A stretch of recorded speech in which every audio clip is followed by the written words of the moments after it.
questions today are about biblical way of eating. And so the first question is the biblical diet close to the Mediterranean? And this was submitted by Holly. Let's rephrase that question and let's just say, is the Mediterranean diet close to God's principles?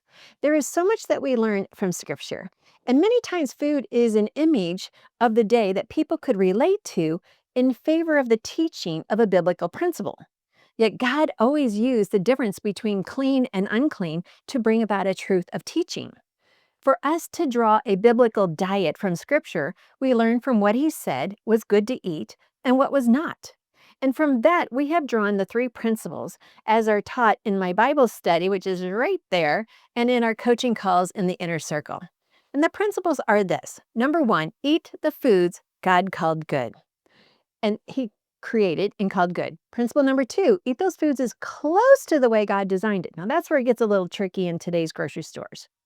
Yet it's very possible. So don't negate it. It's very possible. And number three, now this is a challenge for today's society. Don't let anything become an addiction. Yeah, that can address a lot of different things. And so usually a food trigger might be a sign of an addiction. So by these three principles, we are able to draw together a biblical diet that God has given us. Anything that He called good for us to eat is good for our body. And we can go into the studies, we can go into the research, but it doesn't matter. Research will always agree with what God has created as good if it's solid research. Now, if they're just trying to promote a product, the research can be flawed. Yet when man starts to mess with it and starts to, oh, we've discovered vitamin C in an orange, therefore let's isolate the vitamin C and sell it to you as a supplement. Well, they missed all the biofactors in the orange that causes the reaction for the vitamin C to work. So we lose. So the closer we are to eating the foods that God called good, the closer we are to having the health that He designed for us to have.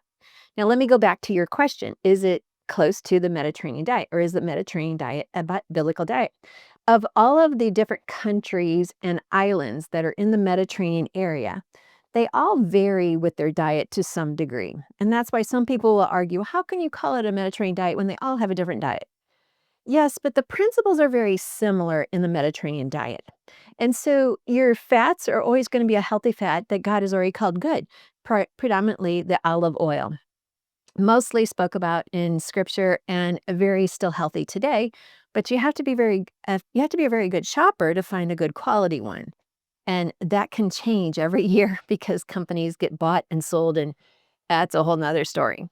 Yet always know, let me just pause here for just to share one thing.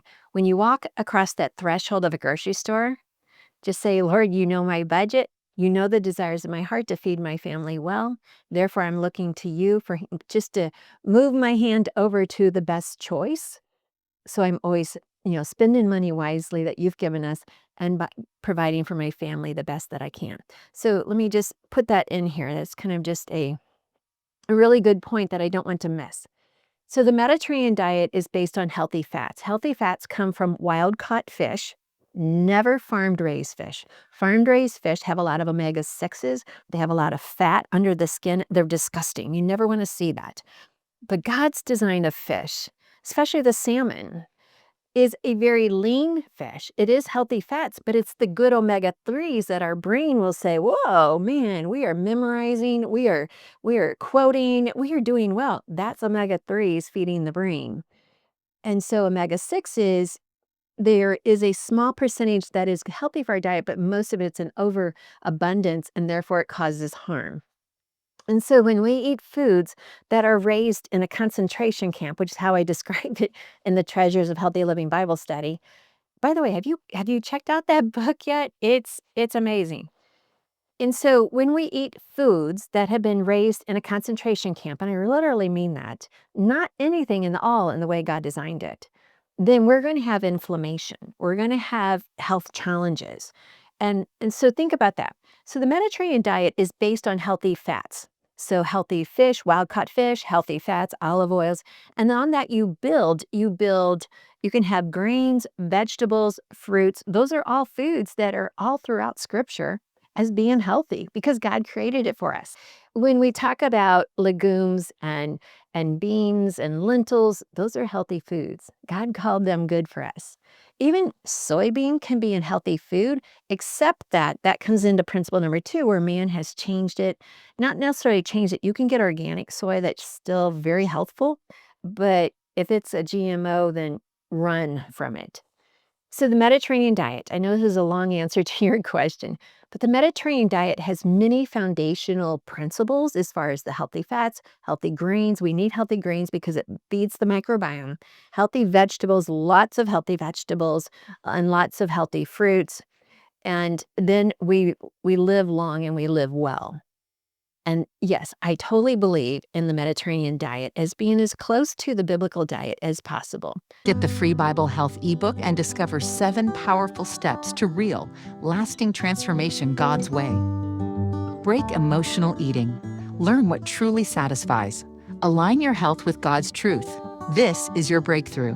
Get your free Bible Health ebook now on the website, thebiblicalnutritionist.com. It's time to take the first step toward vibrant health, both physically and spiritually. Does biblical nutrition allow wine? Are unclean foods still unclean after Jesus sacrificed for us to abolish the law? This was submitted by Rachel. Now, the first answer is wine. That is an individual search. We all know wine was used in Scripture. I wrote about it extensively in the Treasures of Healthy Living Bible Study. Even NIH and PubMed, though, have studies to show that the actual fruit is more effective in preventing heart disease than wine is. Yet wine is the one that gets the applause for longevity. But we must beware. If you drink wine, then make sure it is organic. Whether or not you should drink wine, now that's a personal question that only you can answer, and only between you and the Lord can answer that question. But ask yourself, why do you need it? Health benefits, the fruit is better. And then if you decide, yes, I do need it, and your why is a good why, then ask yourself, what brand should you buy? It has to be an organic wine. It has to be a high quality. Otherwise, you're getting an even higher dose of sides, all those sprays that they put on the fruit. And fruit is very heavily sprayed. So be very careful about that. Now, personally, I don't really get into the debate whether we should or we shouldn't, because I feel like in today's society that there are some people who can drink wine, conservatively and not let it affect anything. Yet, I must say, there's just a growing trend among young moms. In fact, I had a friend, she says, Annette, you wouldn't believe all the moms come to the bus stop waiting for their kids with their glass of wine to calm them down for the fact that their kids are coming home from school. Do you hear that? That's not why we drink wine. That's never a good reason to drink wine. Because if we're drinking wine just to help us to be able to handle our kids, that's a twofold problem and will never be addressed by wine. And what are we showing our kids? It's showing up at the bus stop with your glass of wine just to kind of look in with this class of people because you can't handle your kids unless you have the calmness of wine. That's a spiritual problem and a physical problem. So I keep asking, why do you want the wine? Are you claiming it has better health benefits? In today's society, the wine is a very higher percentage of alcohol than it was in biblical times. And I'm not here to argue what the ratios of alcohol is today versus then. The reason I always come to is why? Why do you drink in the wine? If you're a young mom and you're drinking wine out of a cup that disguises it so your kids won't know, but you still need the wine to be able to handle your either lack of parenting skills or your lack of personal awareness, again, why? Why are you drinking the wine? And so the answer to your question is it biblical? That's between you and the Lord. Yes, there was wine in biblical days. Is it the same as the wine today? A lot of debate on that. And I don't know because no one tested that wine. So we have theory, but we don't have certainty. And so I just know with my husband's family, there's a long history of bad alcoholism that destroyed families. And so my husband's always been very adamant we're never to have alcohol in the home. And that's never bothered me. I'm fine with that. I can respect that and I can follow that. So ask yourself why? Why do you need the wine? And then decide, okay, Lord, I really believe it's okay, so I'm going to go ahead and have it. That's fine. Make sure you control the wine, and the wine is not meant to control you. Probably a longer answer than what you were expecting, but it's an important question, so I wanted to make sure I shared that. Now, moving on to the unclean, the second part of that question. Now, the unclean question, this is a really good one. Nowhere in the original scripture does God change his mind. If it was an abomination to him in the Old Testament, then it is in the New. If Jesus followed the laws, the eating laws, then there is a reason. And commandments against certain forms of animal life were ceremonial. Well, those were swept away because Jesus came to be that sacrificial lamb. So we no longer have animals to be a sacrifice. Yet he did not change animals to now be clean. A pig will always be the eater of the dead. That's what pigs do. They were created to clean up the aftermath of death. There's other animals too. Yet we have Peter's vision.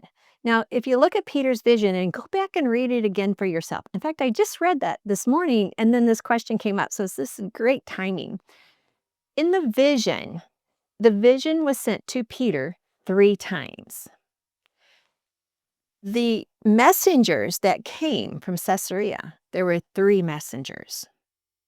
3 visions, I'm just going to paraphrase here. Eat this because what I said was unclean is now clean. Because otherwise Peter would have never, go back and read the entire story. Many Christians just read it only with a menu in mind instead of what God is trying to get to us, what he's trying to to teach us. And why do Christians just read that as like, okay, great, now I can eat pig. Okay, great, we can have a barbecue. Okay, great, we can have our bacon, we can have our pepperoni. Why do we eat that whole why do we read that whole chapter and we only think of food? There was so much more to that. Have you considered witnessing to Muslims? Have you considered witnessing to people who have a different ideology of their gender? Have you considered witnessing outside of your comfort zone?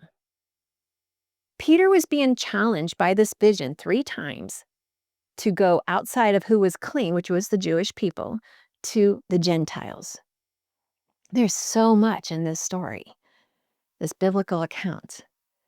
And it was reinforced by the 3 men coming and then him going. And even in Acts 10, he says, then he said to them, you know how unlawful it is for a Jewish man to keep company with or to go to one of another nation. But God has shown me that I should not call any man common or unclean. In Romans 11:17, it talks about the Gentiles being grafted in. And so we have commandments against certain forms of animal life because it was ceremonial. And God came to fulfill that. Yet he didn't change the fact that some animals are clean and some animals are unclean. Even all the way into Revelation, it's going to talk about the unclean and the clean. And so this was never changed. In fact, well, there's many movies out there about eat this, don't eat that, or what you eat can kill you. And they show you just how much the pig, its whole digestive system, the toxins that it takes in goes straight to the meat of the animal. And this is why we have such a large amount of people, a high percentage of people who have tapeworms, who have parasites, who have all of these things because the heat doesn't kill it. It kills some, but not all. And you'd be surprised. Even in your own family, you should get tested to see how many parasites you have living in you. And a lot of it comes from our consumption of pork. It's been proven pork is one of the most inflammation-causing foods ever. Yet we feed our children hot dogs and we feed our kids bologna. I don't even know if they sell bologna anymore, but you know what I'm saying. So health-wise, all of the unclean foods are more detrimental to your health than the clean. Clean, we want to eat as close to the way God designed it. So we want to make sure they aren't being farmed. A chicken may be clean, but if it's in a concentration camp, it's still I don't want any part of it. Salmon may be good for you, but if it's being raised in a, quote, net in the ocean, it's still unclean because it's not the way God designed it. If they have to add dye to the food so the animal looks healthy instead of ashen gray, because if you had salmon that wasn't dyed pink, it would be ashen gray. Yeah, disgusting. You wouldn't even touch it, but they have to dye so much of our food so that we think it's, quote, healthy. It's not. Okay, much more of an answer than you probably expected, but I did want to just share that with you. I hope that helps. If you can find a scripture that says God, no, not added into scripture, because in Mark they added words in that was only a couple hundred years ago, and the scripture is 2,000 years old. So think about that. They added a couple words in saying, therefore God declared it all clean. That's not what God said. That's what man added. That's not in the original text. It was added. So be careful what you're putting your belief in. Is it God's word or what man added? And so I personally, when I teach this, I say, it's between you and God, what you choose to eat and what you choose to feed yourself. If I'm your nutritionist, I'm going to say, hey, avoid that so you can get rid of the inflammation in your body. So I could teach it to you physically or I could teach it to you spiritually. You accept what works for you. All right, thanks for watching and letting me serve you God's recipe for excellent health. Remember, go check out biblicalnutritionacademy.com and see all of our courses to help you learn God's recipe for excellent health. Thanks for watching. Struggling with cravings, fatigue, or confusion about your health? You're not alone. But you don't have to stay stuck. Get the free Bible Health ebook and discover 7 powerful steps to real, lasting transformation God's way. Break emotional eating. Learn what truly satisfies. Align your health with God's truth. This is your breakthrough. Get your free Bible Health ebook now on the website, thebiblicalnutritionist.com. It's time to take the first step toward vibrant health, both physically and spiritually.